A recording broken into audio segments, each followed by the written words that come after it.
Dear students, मैं आज इस वीडियो में एचएस ज्योग्राफी कुछ इंपॉर्टेंट एसक्यूज को बताने वाला हूँ जो बहुत ही इंपॉर्टेंट है इस बार के लिए। एचएस एग्जामिनेशन 2024 के लिए बहुत ही इंपॉर्टेंट है। उन्हीं एसक्यूज को यहाँ पर मैं आज बताने वाला हूँ आप लोगों को। ओके, तो मैं यहाँ पर जो भी एसक्यूज बताने वाला हूँ वो उन्हीं में से आने का चांस है एग्जाम में। आप लोग जब एग्जाम देंगे तो आप लोगों को आइडिया हो जाएगा कि उन्हीं में से आया है। ओके, और ये जो एसक्यूज है वो 1 मार्क कैरी करता है। क्लियर, 1 मार्क कैरी करता है। उससे पहले और एक चीज समझना है कि क्वेश्चन पैटर्न जो है कैसा होता है। क्वेश्चन पैटर्न कैसा होता है, कितने एमसीक्यूज होते हैं, कितने एसक्यूज होते हैं, कितने लॉन्ग क्वेश्चन होते हैं, लॉन्ग क्वेश्चन जो है कितने मार्क्स के होते हैं, एसक्यूज कितने मार्क्स के होते हैं। ओके, तो ये भी मैं बताऊंगा। तो सबसे पहले देखिए question pattern.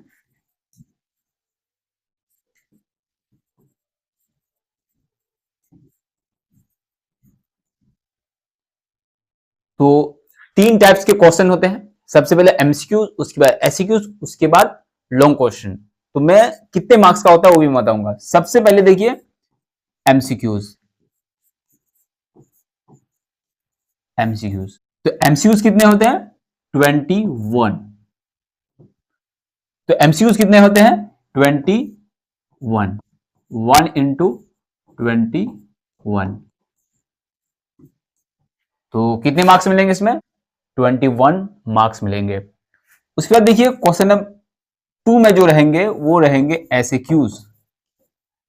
SKUs 1 mark carry करता है। तो एसक्यूज कितने रहेंगे? 1 इंटू 14। तो कितना हुआ?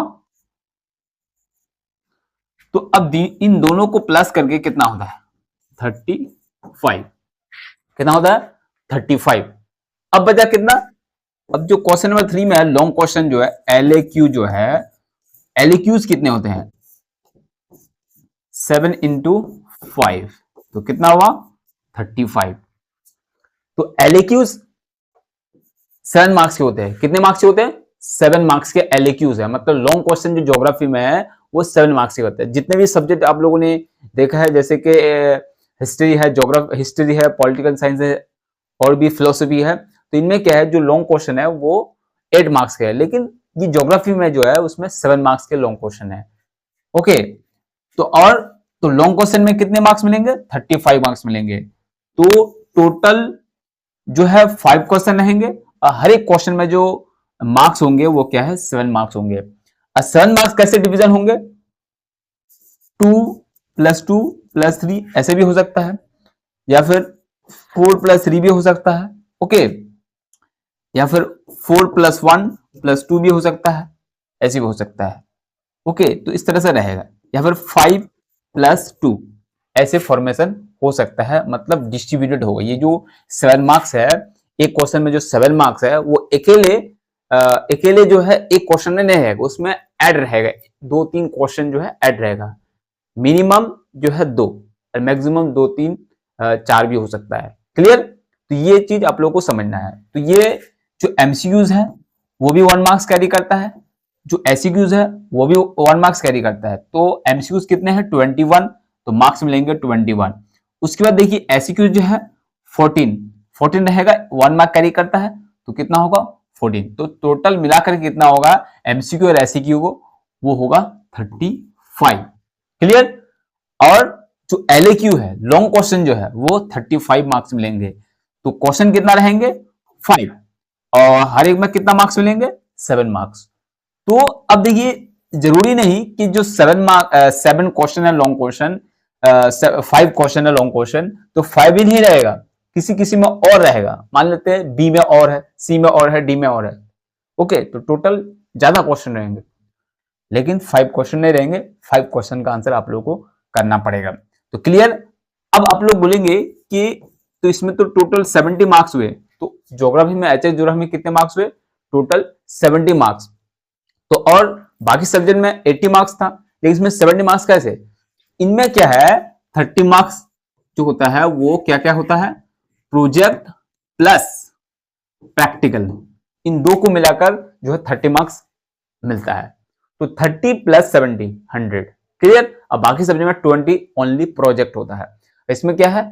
प्रोजेक्ट प्लस प्रैक्टिकल होता है ज्योग्राफी में, इसलिए इसमें क्या है 70 मार्क्स जो है थियरी है, और जो 30 मार्क्स जो है वो हो गया प्रोजेक्ट, प्रैक्टिकल हो गया। क्लियर। अब चलते हैं जो इंपॉर्टेंट एसक्यूज है उस पर ध्यान देते हैं। क्लियर? तो यहां पर मैं आज बताने वाला इस वीडियो में एसक्यूज जो 1 मार्क कैरी करता है। कितने एसक्यूज है अभी मैंने बताया? 14 एसक्यूज है। तो यहां पर भी एक चीज समझना है कि सिर्फ 14 एसक्यूज जो है नहीं रहेंगे, किसी किसी में जो है ऑल्टरनेटिव रहेंगे या फिर और में दिया हुआ रहेगा। मान लेते हैं जो क्वेश्चन नंबर 1 है एसक्यू में, उसमें एक क्वेश्चन है और में जो है और एक क्वेश्चन है, तो एक नंबर का जो है वो दो दे सकते हो या फिर और में जो है वो दे सकते हो। तो मुश्किल नहीं है, इजी है। और जो भी यहाँ पर क्वेश्चन बताने वाले हो बहुत ही इंपॉर्टेंट है। ओके, तो इंपॉर्टेंट है तो आप लोग और भी एक्स्ट्रा तो स्टडीज किए होंगे, तो उनमें और मैं जो बताने वाला हूं मैं उम्मीद करता हूं कि इन्हीं में से एग्जाम में आए। ओके, तो क्लियर? अब बढ़ते हैं आगे, एसक्यूज को देखते हैं। तो बहुत सारे क्वेश्चन मैं यहां पर बताऊंगा शॉर्ट करके लिख करके। देखिए जैसे क्वेश्चन नंबर 1 में है man land ratio, man land ratio, बहुत ही इंपॉर्टेंट क्वेश्चन है कि what is man land ratio, defined man land ratio. Okay, या फिर what is man land ratio, defined man land ratio, what do mean by land man land ratio. तो यहां पर man ऐसी समझ में आ रहा है मैन लैंड, तो इन दोनों के बीच जो रेशियो होगा, मतलब एक एरिया में पॉपुलेशन कितनी है और लैंड कितनी है, तो इनके बीच जो रेशियो होगा उसको बोलते हैं मैन लैंड रेशियो। आप लोगों को पता होगा। तो 1 मार्क्स क्लियर करता है। और भी देखिए 2 मार्क्स, क्वेश्चन नंबर 2 देखिए, आई ऑफ साइक्लोन। पता है आप लोगों को आई ऑफ साइक्लोन क्या है? तो ट्रॉपिकल साइक्लोन का जो सेंटर में क्या होता है, जो प्रेशर होता है वो बहुत ही क्या होता है, कम होता है, बहुत ही कम होता है, उसको बोलते हैं आई ऑफ साइक्लोन। तो यहां पर क्या रखना है, ट्रॉपिकल ट्रॉपिकल साइक्लोन, आप लोग याद रखना है ट्रॉपिकल साइक्लोन। तो ट्रॉपिकल साइक्लोन के जो सेंटर में होता है वो प्रेशर बहुत ही कम होता है, उसको बोलता है आई ऑफ साइक्लोन। क्लियर? चलते हैं क्वेश्चन नंबर 3 में, over population, over population, over population, what is over population? Over population क्या है? बहुत इजी है कि ओवर पॉपुलेशन वो है अगर किसी कंट्रीज में, किसी एरिया में, किसी पर्टिकुलर एरिया में, किसी नेशन में या किसी कंट्री में, तो क्या होता है अगर उन कंट्री में, उन एरिया में अगर जितने रिसोर्सेज है, उन रिसोर्सेज के कंपैरिजन में अगर पॉपुलेशन ज्यादा है तो उसको बोलते हैं ओवर पॉपुलेशन। अगर रिसोर्सेज से कम है तो अंडर पॉपुलेशन, अगर रिसोर्सेज के अकॉर्डिंग है, जितने रिसोर्सेज है उतने ही पॉपुलेशन है, तो उसको बोलते हैं ऑप्टिमम। तो यहां पर क्या है, ओवर। अब चलते हैं क्वेश्चन नंबर 4 में, जेट स्ट्रीम। जेट स्ट्रीम आप लोगों को पता है, जेट स्ट्रीम तो बताना नहीं होगा, बहुत इजी है। अब आगे बढ़ते हैं, fourth phase of demographic, demographic transition model. पता है आप लोगों को कितने फेज है इसमें? तो fourth phase of demographic transition model क्या है? What do you mean by fourth phase of demographic transition model? ये क्या है? एक पॉपुलेशन का जो अलग अलग फेज है इसको बताया गया है। तो फोर्थ फेज क्या है ये लिखना है। Question number 6, golden quadrilateral, golden quadrilateral, what is golden quadrilateral? तो क्वाड्रिलेटरल क्या है? वो हाईवे है, ये वो कौमी शायरा है जो 4 मेट्रोपॉलिटन सिटी को जो है वो कनेक्ट करता है, उसको बोलते हैं गोल्डन क्वाड्रिलेटरल। ओके, जैसे कि मान लेते हैं कोई एक एक मतलब कौमी शायरा है, तो यहां से एक सिटी शुरू होता है, एक मेन सिटी यहां जाता है, फिर यहां जाता है, फिर यहां जाता है, फिर यहां जाता है, तो उसको बोलते हैं golden quadrilateral, golden quadrilateral. Clear?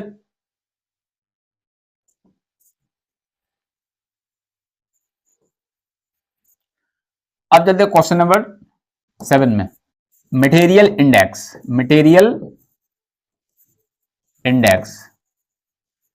तो मटेरियल इंडेक्स क्या है? तो आप लोगों को पता होगा मटेरियल इंडेक्स क्या है। अब जो रेशियो होता है raw material and produce material, raw material को यूज करके जो मटेरियल बनाया गया, जो प्रोडक्शन या फिर जो प्रोड्यूस किया गया, उनके बीच जो रेशियो होता है, उन रेशियो को जिस इंडेक्स में दिखाया जाता है उसको बोलता है मटेरियल इंडेक्स। क्लियर? अब चलते हैं क्वेश्चन नंबर 8 में। विच फूड लूज इंडस्ट्री, किस इंडस्ट्री को जो है फूड लूज इंडस्ट्री कहते हैं? तो इसका पता है आप लोगों को, कॉटन टेक्सटाइल को कहा जाता है। क्यों कहा जाता है ये आप लोग कमेंट में जरूर बताइए। क्वेश्चन 9 देखिए, what is ancillary industry? What is ancillary industry? तो बहुत इजी है, ये इंपॉर्टेंट क्वेश्चन भी है। एंसिलरी इंडस्ट्री क्या है? वो इंडस्ट्री जो बड़े बड़े जो इंडस्ट्री है, जो बड़े बड़े फैक्ट्री है, उनके लिए पार्ट्स बनाते हैं। ओके, उनके लिए क्या बनाते हैं? पार्ट्स, छोटे छोटे पार्ट्स, पुर्जे बनाते हैं। ओके, जैसे कि कार की कंपनी है, तो कार की कंपनी के जो छोटे छोटे सामान है, टायर है, ट्यूब है, उसके बाद जो नट्स है, बोल्ट है, तो इस तरह के सामान बनाते हैं, उसको बोलते हैं एंसिलरी इंडस्ट्री। क्लियर? अब चलते हैं क्वेश्चन नंबर 10 में। Merits of crop rotation. Crop rotation की जो है क्या मेरिट्स है, या फिर कह सकता है right the merits of crop rotation, या फिर what is the advantages of crop rotation, crop rotation की क्या इंपॉर्टेंस है, क्या फायदे हैं। ओके, ये आ सकता है। अब चलते हैं क्वेश्चन नंबर 11।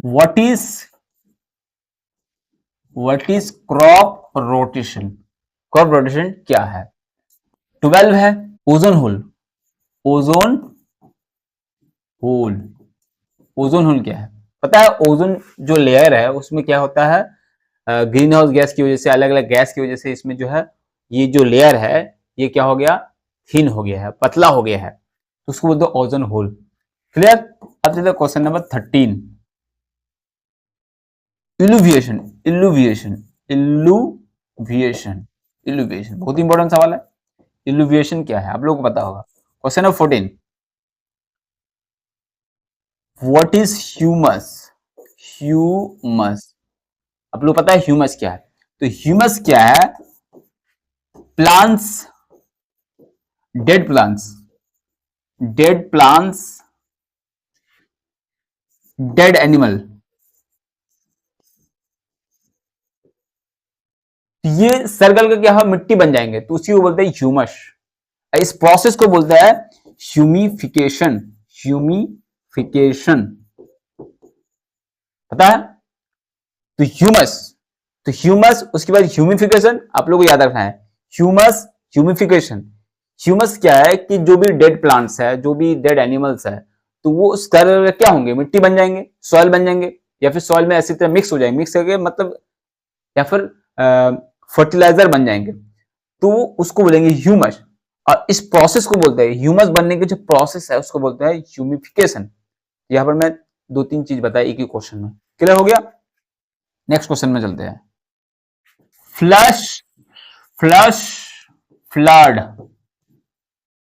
तो क्वेश्चन 15 दिया फ्लैश फ्लड। तो इसमें क्या होता है, अचानक बहुत ही ज्यादा रेनफॉल होने की वजह से क्या होता है, सैलाब आ जाते हैं, उसको बोलते हैं flash flood. Question number 16।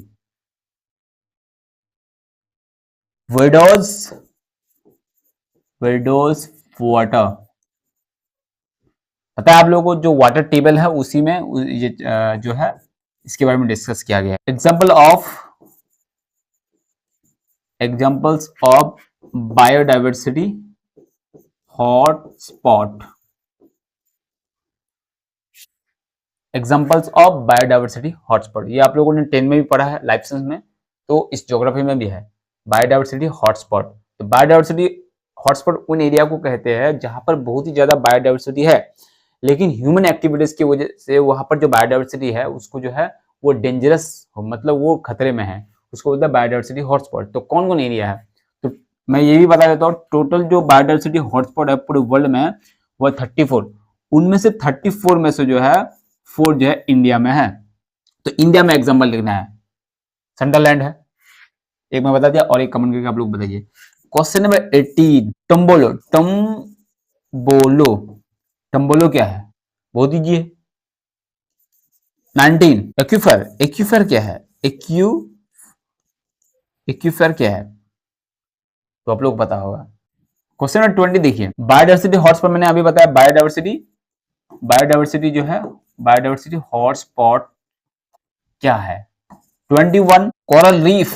Coral reef, तो आप लोगों को पता है कि ये जो कोरल है ये क्या है, एक माइक्रो एनिमल्स है, माइक्रो ऑर्गेनिज्म है, बिल्कुल छोटा, तो समुद्र में होता है। तो ये जब मर जाता है तो ये जो इसका जो खोल होता है, सख्त खोल, वो क्या होता है, जमा होकर के समुद्र में एक जो है वहां पर जजीरा की तरह बन जाता है, उसको बोलते हैं कोरल रीफ, एक आइलैंड की तरह बन जाता है, उसको बोलते हैं coral reef. Question number 22, backwash. Backwash, what is backwash. Question number 23, what is atoll. What is atoll, तो और भी बहुत सारे क्वेश्चन है, तो यहां पर मैंने कुछ बताया, जैसे population, over population, gradation, gradation भी आ सकता है, ग्रेडेशन, क्लियर। तो ग्रेडेशन में जो है दो पार्ट है, ग्रेडेशन को दो हिस्सा बांटा गया है, एक है एग्रेडेशन, एग्रेडेशन क्या है, एग्रेडेशन, एक है डिग्रेडेशन, डिग्रेडेशन। डिग्रेडेशन क्या है, जो नीचे है उसको काट करके, जो जो ऊंचा है उसको काट करके नीचा करना या फिर बराबर करना, और जो जो नीचा है उसको भरना। एग्रेडेशन मतलब याद रखिए ऐड, डिग्रेड मतलब डाउन, ओके। जैसे कि यहां पर है, मैंने यहां पर लिखा है कॉपी में, तो पेनिप्लेन है, बहुत सारे क्वेश्चन है, जैसे मैंने से बताया अभी, यहाँ पर which state of India is the leading producer of coffee, बहुत सारे क्वेश्चन है। तो आप लोग क्या करना है, जो 2023 में आ चुका है उसको छोड़ के करना है। तो मैंने यहाँ पर जो भी बताया बहुत ही इंपॉर्टेंट है, देखते हैं कितना आता है। अब मुझे तो श्योर है कि इन्हीं में से आएगा, लेकिन देखते हैं कितना आता है। तो Manchester of south India, Coimbatore को कहते हैं, ओके। डेवलपमेंट क्या है, सॉइल प्रोफाइल क्या है, तो बहुत सारे क्वेश्चन है। क्रॉप रोटेशन, क्रॉप कॉम्बिनेशन, ये भी आप लोग को याद रखना है। सेटलमेंट क्या है, वेट पॉइंट सेटलमेंट, नीक पॉइंट सेटलमेंट, ओके। बजाडा क्या है, what is bajada, blue revolution, white revolution, ये भी आप लोगों को याद रखना है शॉर्ट में। पॉपुलेशन प्रोजेक्शन क्या है, व्हाट इज पॉपुलेशन प्रोजेक्शन, ये भी आप लोगों को याद रखना है। गोल्डन क्वाड्रिल मैंने अभी बताया। Regolith, what is regolith, what is the significance of OPEC, ये सब आप लोगों को याद रखना है। आइसोटेपन क्या है, आइसोटेपन याद रखना है आप लोगों को। उसके what is hazard, what is development, what is soil, soil halogen, denudation, gradation, weathering, इस तरह के बहुत सारे क्वेश्चन है। जैसे एग्रीकल्चर में पूछा जा सकता है कि कहाँ पर जो है कॉफी पैदा होता है, कहाँ पर टी बहुत ज्यादा होता है, okay. Tea producing state of India, wheat producing state of India, इस तरह से पूछा जाता है। बहुत सारे सवाल है, बहुत सारे क्वेश्चन है 1 मार्क्स के, तो इसमें जो है 1 मार्क्स कैरी करते हैं। तो मैंने बताया ये सब क्वेश्चन बहुत ही इंपॉर्टेंट है, देखते हैं एग्जाम में कितने परसेंट आता है। तो मुझे तो एक्सपेक्टेशन है कि 90% आ सकता है, देखते हैं। तो आप लोग को कोई और एचएस ज्योग्राफी में अगर डाउट है तो कमेंट करके जरूर बताइए। मैंने बहुत सारे ऑलरेडी वीडियोस बना दिया है, तो मैंने लॉन्ग क्वेश्चन में वीडियो बनाऊंगा, अगर आप लोगों को चाहिए तो कमेंट में जरूर बताइए कि लॉन्ग क्वेश्चन की वीडियो जल्दी बनाइए, ओके। तो आप लोग को एमसीक्यू जो पढ़ना है, तो आप लोग को ज्यादा मार्क्स ऑब्टेन करने के लिए एचएस में क्या करना है, आप लोग को 5 ईयर पीवाईक्यूज को देखना है, 5 ईयर पीवाईक्यूज को देखना है, प्रीवियस ईयर क्वेश्चन पेपर को देखना है। तो आप लोग को यहाँ अगर 5 ईयर क्वेश्चन पेपर को देखते हैं, लास्ट 5 ईयर्स का, तो प्रीवियस ईयर क्वेश्चन पेपर का देखते हैं, तो क्या होता है, आइडिया हो जाता है आप लोगों को कि क्या क्या क्वेश्चन हो गया है, उस चैप्टर से क्या क्या क्वेश्चन आ सकता है, किस तरह से क्वेश्चन आ सकता है, ओके। क्वेश्चन पैटर्न भी पता होगा, आइडिया भी होगा। अगर अलग अलग टाइप के क्वेश्चन देखते हैं तो आप लोग को बहुत सारे माइंड में ऐसे ही जो है याद हो जाता है, आप लोग को मेमोराइज हो जाता है कि कैसे क्या करना है, ओके। तो इससे बहुत बेनिफिट है अगर PYQs को आप लोग देखते हैं। क्लियर? तो यहाँ पर जो भी क्वेश्चन मैंने बताया बहुत ही इंपॉर्टेंट है। आई होप आप लोगों को समझ में आ गया होगा और मैं ये भी होप करता हूँ कि ये सारे क्वेश्चन का आंसर आप लोगों के पास जरूर होगा ही होगा। ओके, और मैंने बहुत सारे का बता भी दिया है, जो अलग था वो मैंने बता दिया है। Thank you so much and wish you all the best.